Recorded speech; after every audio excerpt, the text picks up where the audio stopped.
algebra people. So here is a video about AA5, which is your new IXL section. I did want to let you know that I also have posted some videos in the YouTube links from Canvas. That's on the Canvas homepage. So make sure that you're watching those and checking those out as well. So here's our first example. I'm going to do a split screen so you guys can see me working these out. So our first example here, we have 4f squared plus 8f plus 3. And we want to factor this completely, okay? Now, we have been factoring, but we've been factoring things that had 4 terms, polynomials with 4 terms. And this only has 3 terms. So our process, the way that we're going to do this is a little bit different, okay? We're still going to do this as factor by grouping. So this time we're going to factor trinomials. Whenever we are factoring trinomials, what we need to do as our first step, step number 1, is to multiply my first and last number together. So the first thing I'm going to do is I'm going to do 4 times 3, which gives me 12. Okay, that's my first step. Now, what I need to do is I'm needing to come up, remember we did factor trees? So I'm wanting to come up with numbers that can multiply and give me 12, all the different ways that I can multiply and get 12. So of course I can do 4 times 3 or 3 times 4, those are the same thing. I can do 1 times 12 to get 12. And I could also do 2 times 6 to get 12. So these are all of the different ways that I can multiply numbers together and get 12, okay? So that's my first thing, and it comes from these numbers here, the first and last. My second step is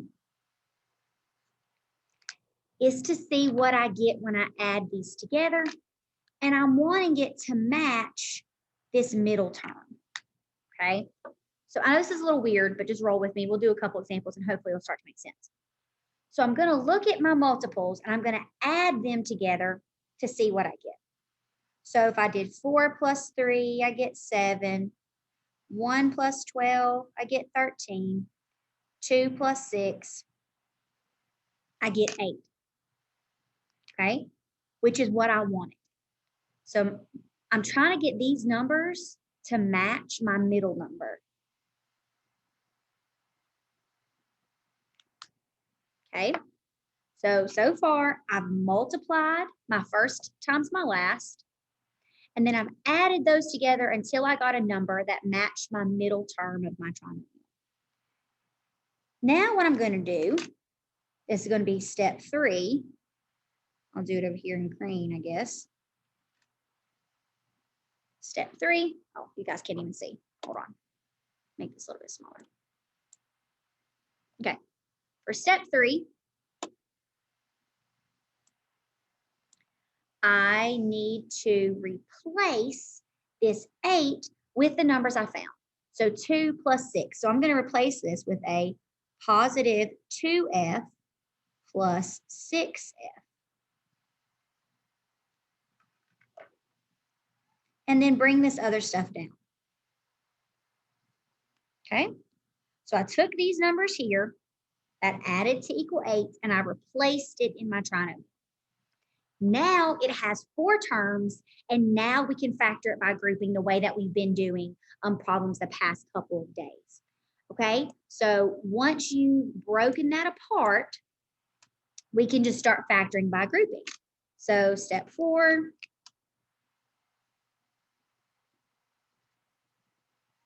is to go ahead and start factoring. Okay, hope all this color coding makes sense. So 4 and 2 both divide by 2. F squared and f, my lowest power of f was just f to the first. So now I can divide that out. 4 divided by 2 is 2. I had 2 f's. I took one of them away. 2 divided by 2 is 1. I had an F, I took an F, no more Fs.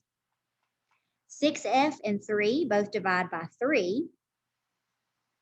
So I get 2F plus 1, which is a good thing because that's what matches here. So what matches, I'll bring out to the front. My leftovers, I'll leave in the back.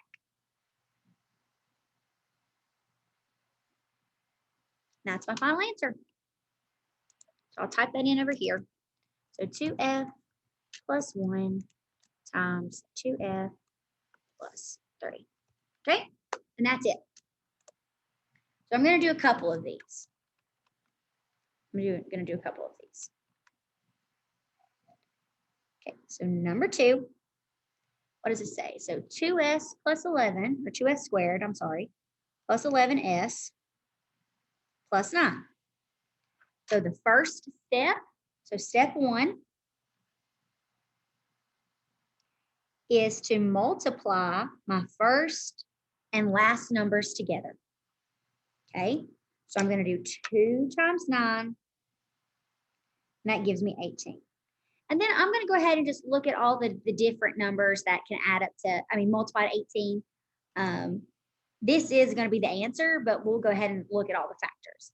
So I could also do 1 times 18 to get 18. I could also do 3 times 6.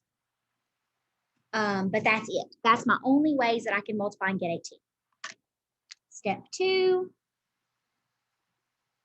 was to add these together to try and equal up my middle number over here.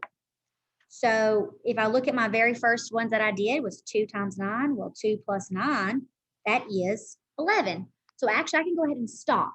That's what I needed it to be. I needed an 11. I got an 11. So there we go. That's the numbers that I needed. We could check the others just for fun, I guess. But none of them are going to add and give me this middle term like I needed. Okay. Step 3 is to replace this 11 with the numbers I got over here. So 2 plus 9. Now this has an S, so I'm going to do positive 2S plus 9S. And then everything else just stays the same. Okay, so I'm replacing that middle term with what I got over here. And then my last step is to finally factor it, because now I finally got it to where it has 4 terms. That's what we're used to doing. We know how to factor by grouping. So I group the first 2 together, the last 2 together, make sure I have a plus sign in the middle. 2 and 2 both divide by 2. These both have an S, so I can take out the lowest power of S, which is just S to the first. 2 divided by 2 is 1. I had 2 S's. I took an S out, so I'm just left with 1 S. 2 divided by 2 is 1, and my S's cancel. I had an S. I took an S. No more S's. 9S plus 9. Well, what do these have in common? They both divide by 9. So I can take that 9 out. So 9S divided by 9 is S. 9 divided by 9 is 1. Okay. My middles do match, or my parentheses rather. My parentheses match, which is good. Bring that forward. Leave the leftovers in the back. And that's the answer. Okay, so there's your second example. Let you guys look at that while I type it in over here. So S plus 1, 2S plus 9. So I hope this is kind of making sense. I'm sorry we didn't get a chance to get to it today in class. We just ran out of time. I want to get to some negatives. I'm going to jump a level. Okay, here we go. So there's that one. Okay, here's our third example. 5x squared minus 24x minus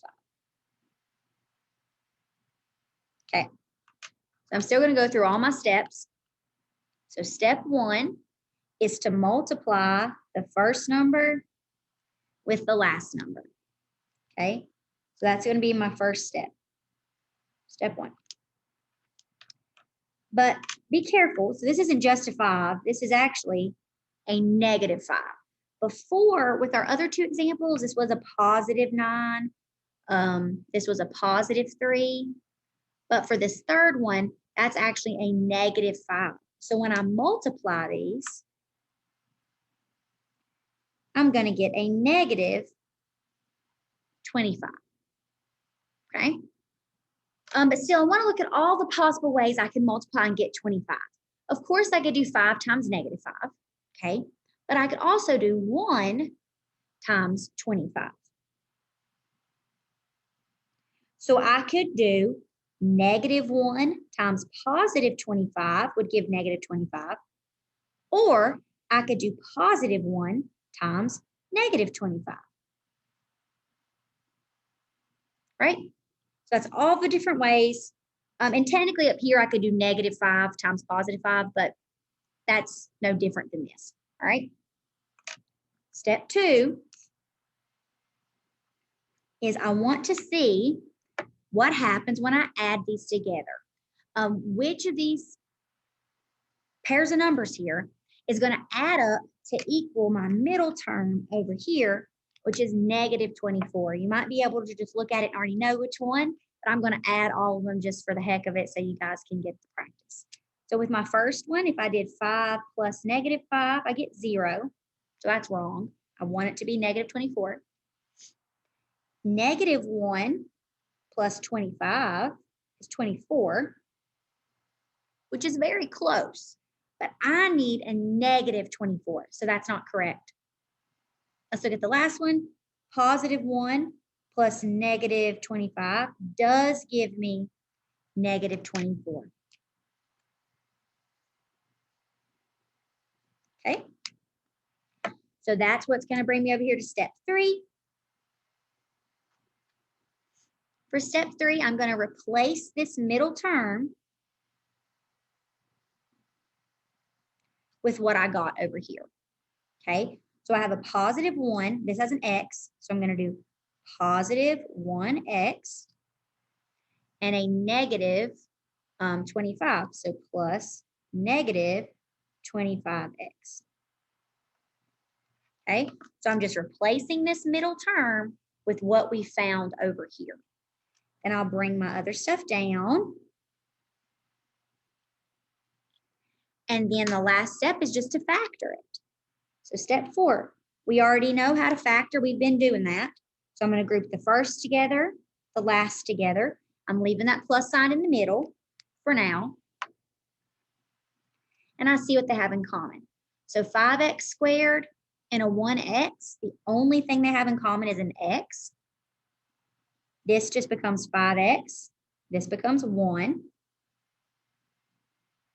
Here, negative 25 and negative 5 both divide by negative 5.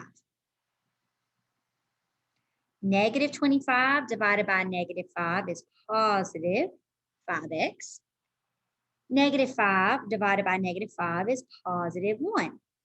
They do match, so I'm going to bring that out front.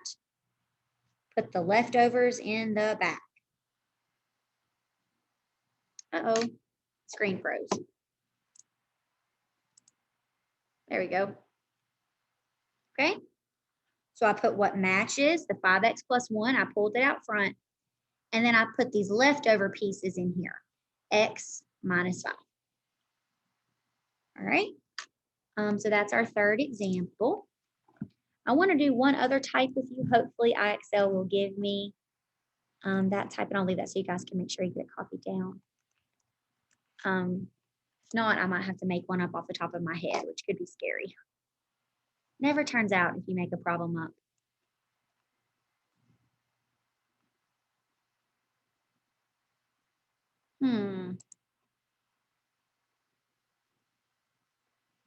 Well, I think I'm going to have to make one up. Darn. Okay. That's okay.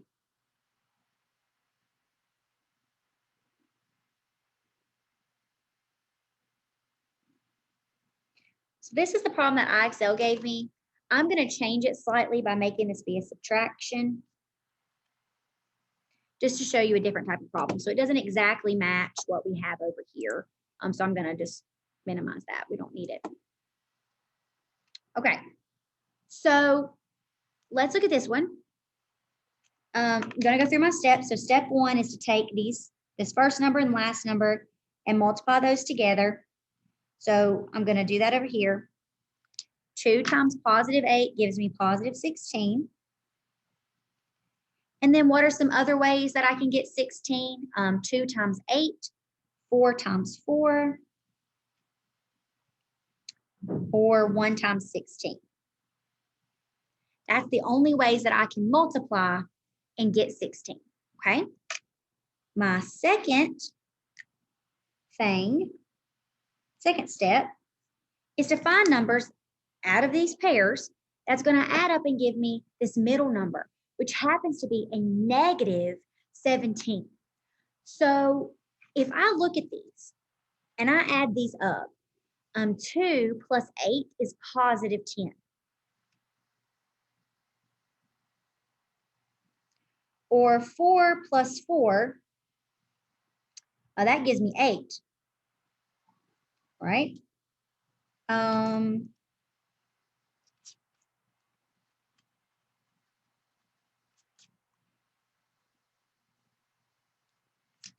Or 1 plus 16 gives me 17. So that's what I need. I needed a 17, but I need a negative 17.